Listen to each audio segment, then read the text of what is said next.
Assalamualaikum warahmatullahi wabarakatuh. Perkenalkan, nama saya Altis Dwi Nugraha, kelas Antan A, NIM 22540, angkatan 2021. Pengertian penyakit.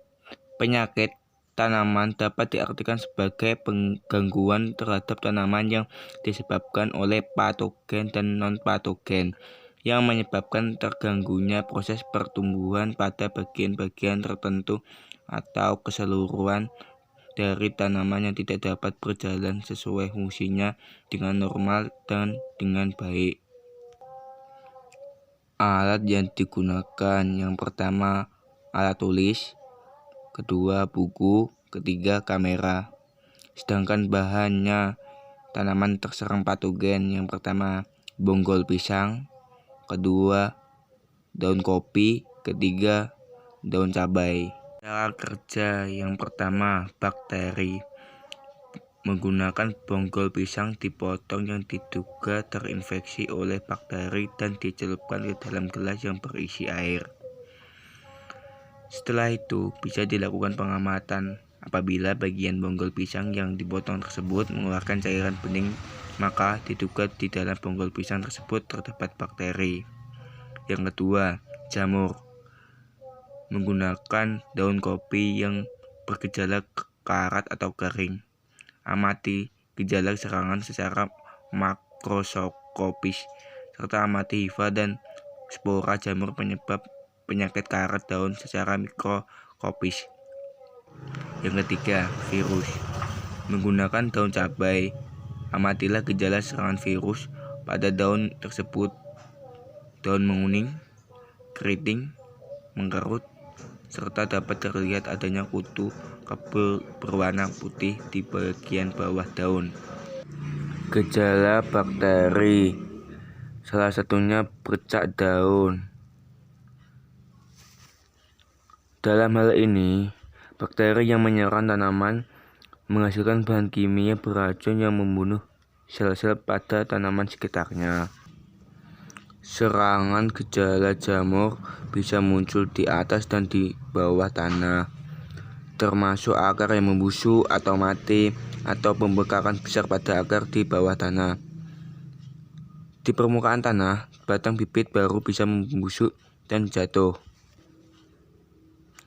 Di atas garis tanah, tanaman dapat menampilkan bercak daun jamur, bercak putih atau abu-abu pada dedaunan karat dan layu.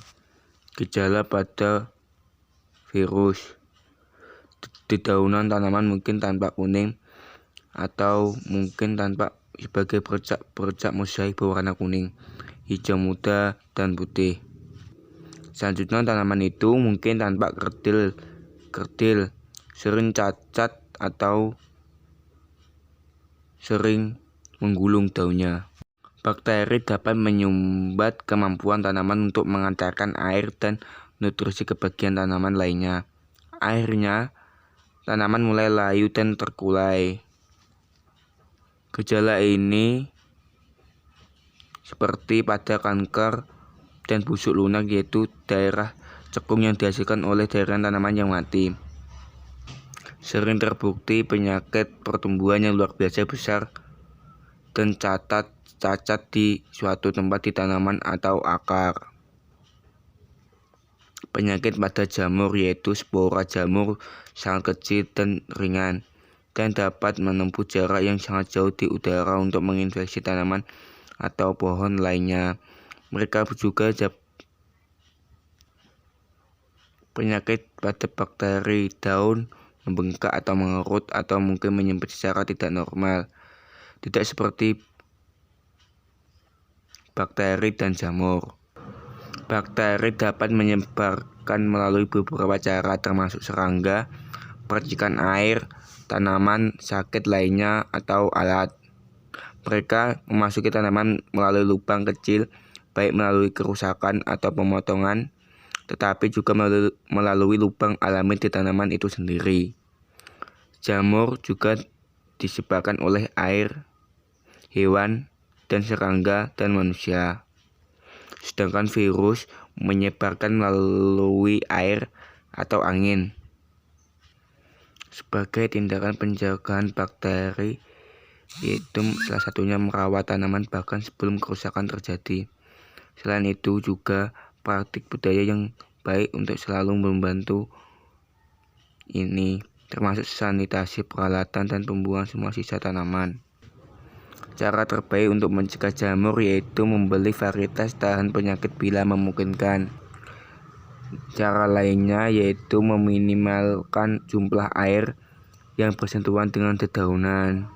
Siram di permukaan tanah dan di pagi hari. Ini juga memungkinkan dedaunan mengering dengan cepat. Jika terjadi basah, ini juga membantu untuk memberikan sirkulasi udara yang baik melalui jarak yang tepat antara tanaman dan pemangkasan. Dan Anda juga bisa memilih menerapkan fungisida.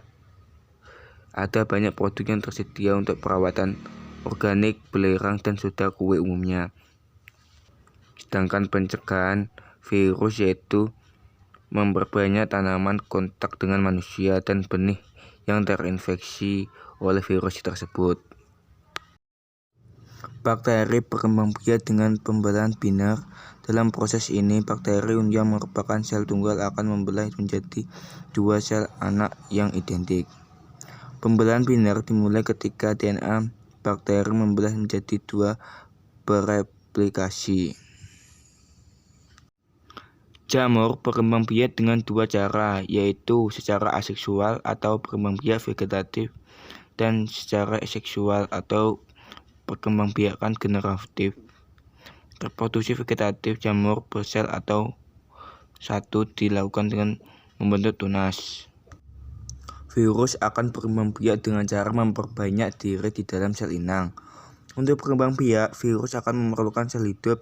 Sel hidup bisa seperti sel manusia, hewan, tumbuhan, dan mikroorganisme lainnya. Ada bonggol pisang. Larva menggerek bonggol masuk dengan cara membuat terowongan pada bonggol pisang. Terowongan yang dibuat oleh larva merupakan tempat untuk masuknya patogen lain seperti Fusarium, sehingga dapat menyebabkan kerusakan dan busuknya jaringan bonggol pisang. Pada serangan berat, bonggol pisang dapat dipenuhi oleh lubang penggerek yang kemudian menghitam dan membusuk. Kerusakan yang diakibatkan oleh hama ini menyebabkan tanaman mudah mati, lemahnya sistem perakaran, transportasi, zat makanan terhambat, daun menguning dan ukuran tandan berkurang sehingga produksi menurun. Inang pada tanaman cabai. Hama untuk umumnya menyerang tanaman buah cabai adalah thrips, kutu daun, aphids, kutu daun persik, tungau, kutu kebul, lalat buah, dan ulat grapia. Tip aphids dan tangau merupakan pembawa vektor penyakit keriting yang disebabkan oleh virus tersebut. Inang pada tanaman kopi disebabkan oleh jamur yaitu karat daun, pucat daun, jamur upas, jamur akar, kanker belah, penyakit rebah batang, dan penyakit yang disebabkan oleh nematoda tersebut. Kesimpulan dari bakteri, virus, jamur dapat disimpulkan bahwa perlu adanya pemeriksaan khusus dan lengkap agar terhindar dari semua penyakit tersebut, dan juga selalu memperhatikan tanaman setiap harinya untuk mencegah dan melawan masuknya berbagai infeksi seperti bakteri, virus, maupun jamur.